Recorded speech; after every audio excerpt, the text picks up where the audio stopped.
Hey guys, how you doing today? I want to share something with you while I'm here. One of my doggies is. Let's see if I can turn this around. How do I turn the screen around? It's not going to let me. Let's see if you can see one of my doggies right there. That's Cookie. She came to sit by me while I'm reading. Oh, my other doggie just came over. That's Lila. Say hi, guys. Say hi. Thought I'd share that with you real quick. So when we left off yesterday, remember Little Bear was getting real fussy. One of the things he kept bothering Omri about was wanting a wife, but he was being really mean to or wanting to hurt the cowboy.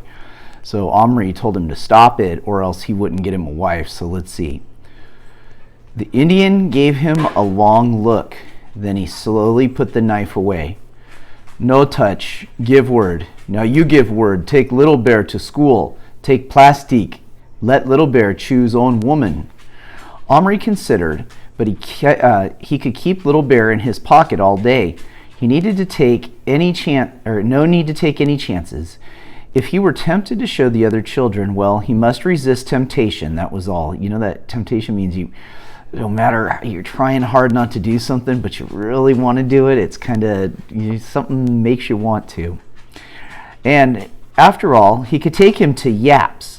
The boxes with the plastic figures in them were in a corner behind a high stand. Provided there weren't too many other kids in the shop, he might be able to give Little Bear a quick look at the lady Indians before he bought one, which would be a very good thing.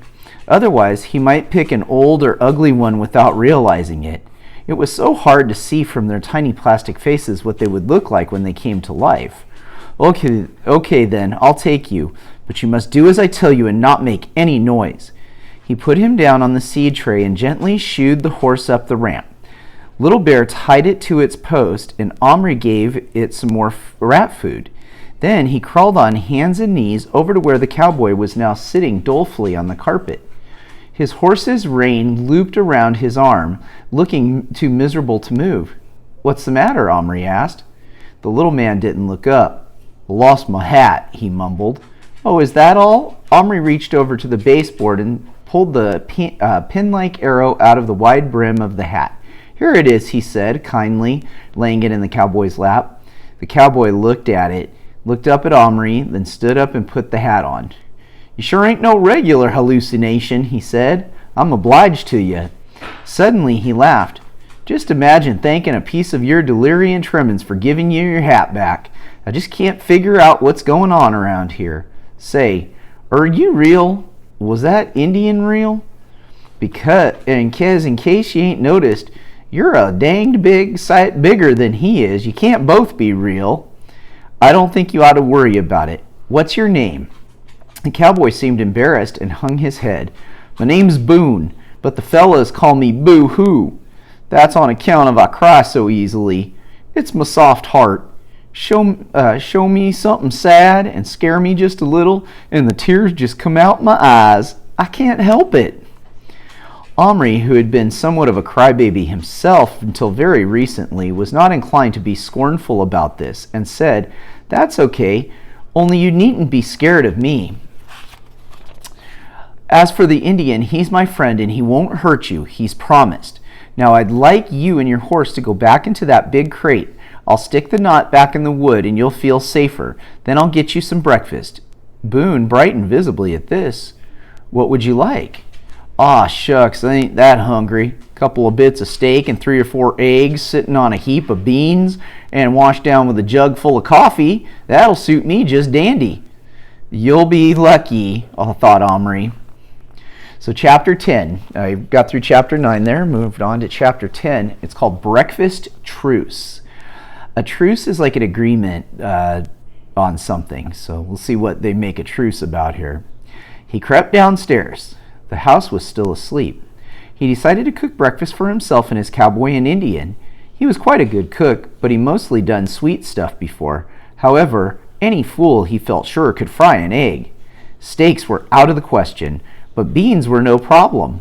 Omri put butter in the frying pan on the stove. The fat began to smoke, and Omri broke an egg into it, or tried, but the shell instead of coming cleanly apart, crumpled up somehow in his hand and landed in the hot fat mixed up with the egg.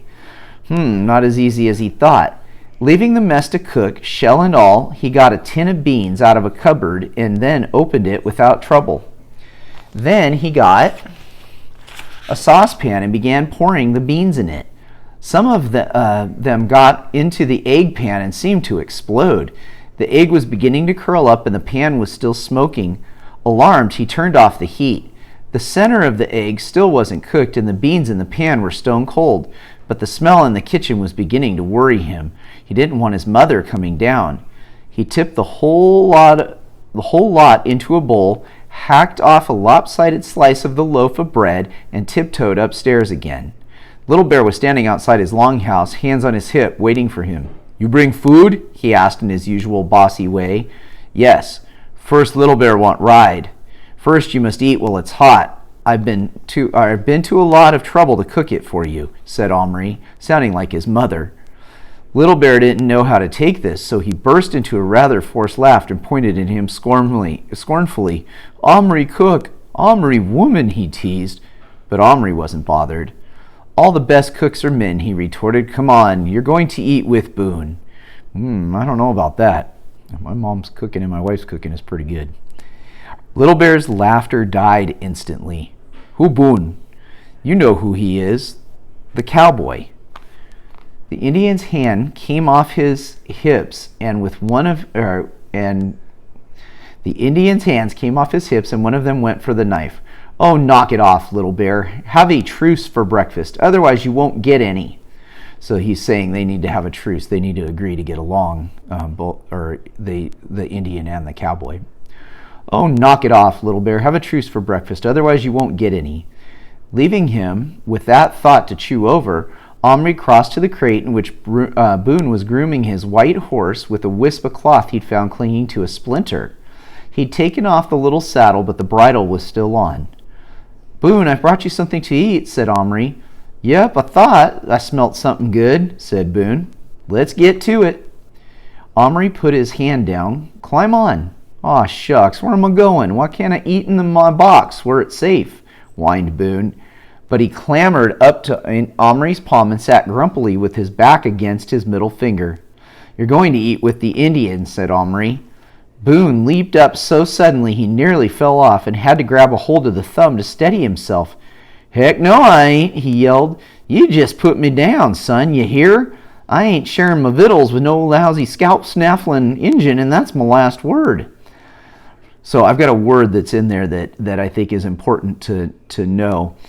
Vittles. Vittles is a word that in the old days they used to use for food a lot.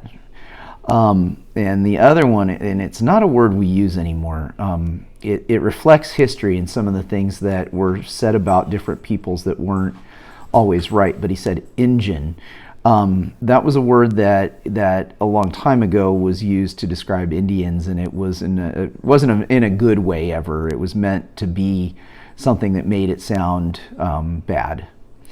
It was, as it happened, the last word before being set down within 6 inches of his enemy on the seed tray. They both bent their legs into crouches, as if uncertain whether to leap at each other's throats or turn and flee. Omri hurriedly spooned up some egg and beans and held it between them. "Smell that," he ordered. "Now you eat together, or you don't get any at all. So make up your minds, and you can start to fight again afterward if you feel like you must." He took a bit of clean paper and laid it like a tablecloth under the spoon, and he broke off some crumbs of bread crust and pushed in a little one into each of their hands. Still, with their eyes fixed on each other's faces, Indian cowboy sidled toward the big, steaming, quote, bowl of food, unquote, from opposite sides. Little Bear, after hesitating, was first to shoot his arm out and dip the bread into the egg. The sudden movement startled Boone. So much he let out a yell and tried to run, but Omri's hand was blocking the way. "Don't be silly, Boone," he said firmly. "Ain't being silly. Them Indians ain't just ornery and savage, they're dirty, and I ain't eating from the same bowl as no." "Boone," said Omri quietly, Little Bear is no dirtier than you. You should see your own face. Is that my fault? What kind of hallucination are you always telling me I'm dirty when you didn't bring me no washing water? This was a fair complaint, but Omri wasn't about to lose the argument on a side issue. I'm going to show you the picture. I think this is one of the better ones I've seen. I don't know how clear you can see it or not. Picture of the two of them with the spoon. So there's the piece of paper he put down like a tablecloth, and then the beans and eggs together in a spoon like a bowl. And there's the two of them, and the headdress on Little Bear, and then Boone standing there staring at him. So both of them, neither one of them, I like the faces, the expressions, even though they're just kind of a sketch. They both look pretty unhappy about it. So I'm going to leave off right there. And that gets us well into chapter 10 now. So we know what the truce was. It was the truce that they were going to get along to eat breakfast. I don't know if any of you saw us out there today, if any of you guys were the ones that were out that we got to wave to and honk to, but it sure was good to see you guys. It was nice to get out and see the neighborhoods too, and hope you guys are all safe, doing well, staying home like you're supposed to, being kind to each other like I always ask you to. I really hope you're helping your mom and dad out if you got little brothers or sisters that need some support with their work, and being kind to them too. So have a good night. We'll see you guys.